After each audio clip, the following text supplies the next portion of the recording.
இந்த திடீர் பயணம், இந்த திடீர் பேட்டி, அதன் பின்னர் அரசியலே இல்லை என்று கூறியதெல்லாம் எப்படி இருக்குது சார்?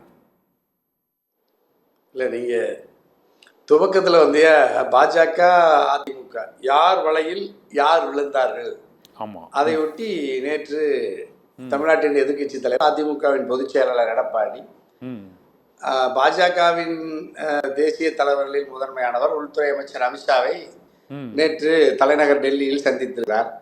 அந்த சந்திப்பு வெறும் நிர்வாக நிலையில் தமிழ்நாட்டு மக்களின் கோரிக்கைகளை வலியுறுத்தி கையளிக்கப்பட்ட மனு கையளிக்கப்படுவதற்கான சந்திப்பு மட்டும்தான் என்று எடப்பாடி சொன்னாலும், ஆனால் எடப்பாடியும், அதாவது பாஜக அதிமுக உறவு சாத்தியமில்லை என்று 24 வெளியேறிய எடப்பாடி 26 சட்டமன்ற பொதுத் தேர்தலிலும் உறவு இல்லை என்று சொன்ன எடப்பாடி இப்பொழுது அந்த நிலையை மாற்றிக்கொண்டு பாஜகவோடு கரம் பற்றி உறவுக்கு கதவை திறந்து கரம் பற்றி பயணிப்பதற்கு அணியமாகிவிட்டார் என்று நான் நீண்ட நெடுகாலமா தனியரசு நான் வந்து அழுத்தம் திருத்தம் நாளெல்லாம் சொன்னோம்.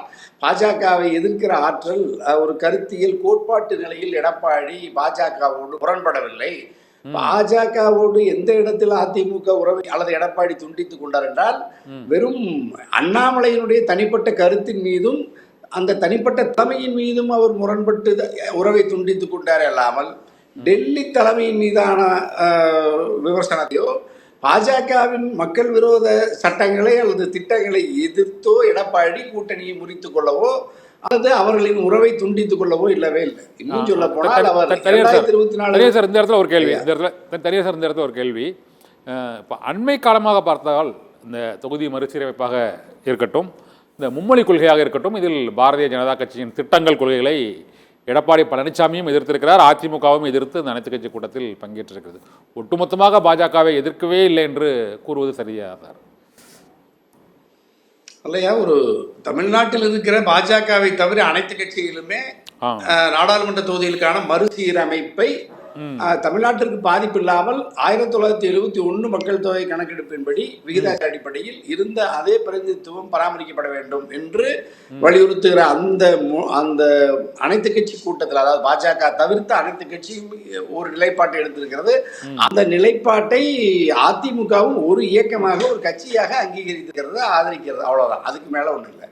இரண்டாவது, நீங்க மும்மொழி கொள்கை, தேசிய கல்வி கொள்கையில மும்மொழி கொள்கையை ஏற்க வேண்டும் என்று ஒன்றிய பாஜக மோடி அரசு, அமித்ஷா அரசு அழுத்த தந்த பொழுதும் தமிழ்நாடு அதை ஏற்கவில்லை. அதற்காக கிட்டத்தட்ட ஒரு 4000 கோடி 5000 கோடி நிதி இழப்பு, நிதியை நிறுத்தி வைத்து மிக கடுமையான ஒன்றிய அரசோடு அந்த நிதியை விடுவிக்க தமிழ்நாட்டுடைய அரசு, திராவிட முன்னேற்ற கழக அரசு, தளபதி அரசு முனைந்து பணியாற்ற கோரிக்கை வைத்த பொழுது கூட அதை ஏற்க மறுத்து மும்மொழி கொள்கையை, அதாவது இந்தியை ஏற்றுக்கொண்டால் மட்டும்தான் நிதியை விடுவிப்போம் என்று உறுதிபட ஒன்றிய கல்வி அமைச்சர் தர்மேந்திர பிரதான் சொல்லிவிட்டார். ஆனால் நாங்கள் ஏற்க மாட்டோம், நிதி இல்லாவிட்டாலும் பரவாயில்லை, நாங்கள் சொந்த நிதியிலேயே இந்த கொள்கையோடு இந்த கல்வி நாங்கள் வந்து துறையை நாங்கள் செம்மைப்படுத்திக்குவோம் சொல்லிட்டு முதலமைச்சரை அறிவிச்சிட்டார். அப்போ அதுலேயும் நீங்கள் வந்து எடப்பாடி ஒரு திராவிட இயக்கமாக இருமொழி கொள்கையை, திராவிடம் என்கின்ற பெயரை கட்சியில் தாங்கி இருக்கிற எடப்பாடி கட்சி,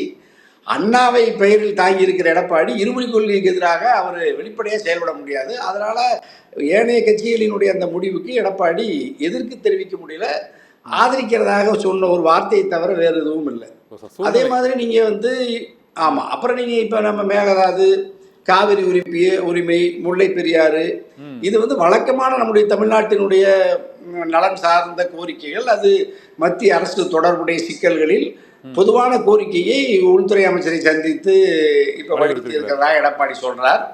ஆனால் எடப்பாடி, நீங்கள் ஏற்கனவே அழுத்தம் திருத்தமாக ஒரு மூத்த ஊடகவியலாளர் கண்ணனையா சொன்ன மாதிரி, தமிழ்நாடு சட்டமன்ற பேரவை நடந்து கொண்டிருக்கிற பொழுது சட்டமன்ற பணிகளில் ஈடுபடாத ஒரு பிரதான எதிர்கட்சி தலைவர் டெல்லியில் போய் ஒரு நாள் முகாமிட்டு உள்துறை அமைச்சரை காத்திருந்து மணிக்கணக்கில் பேசி ஒரு முடிவுக்கு வந்திருக்கிறார்கள் என்றால், ஏற்கனவே திரைமறைவில் அவர்கள் திட்டமிட்டு பாஜக அதிமுக உறவுக்கான அதுக்கான அடித்தளம். திட்டங்கள் தயார் செய்யப்பட்டு இறுதி செய்கிற அளவில் தான் எடப்பாடி டெல்லி போயிருக்காரு அப்படிங்கிறத நம்ம எல்லாரும் சொன்னோம். இது இன்னும் ஒரு கூடுதலாக என்ன பண்ணாருனாயா, அதாவது எடப்பாடி நான் உள்துறை அமைச்சர் சந்திக்க போறேன்னு டெல்லிக்கு சொல்லிட்டு போயிருந்தாருன்னா அதுல ஒரு நேர்மை இருக்கும்.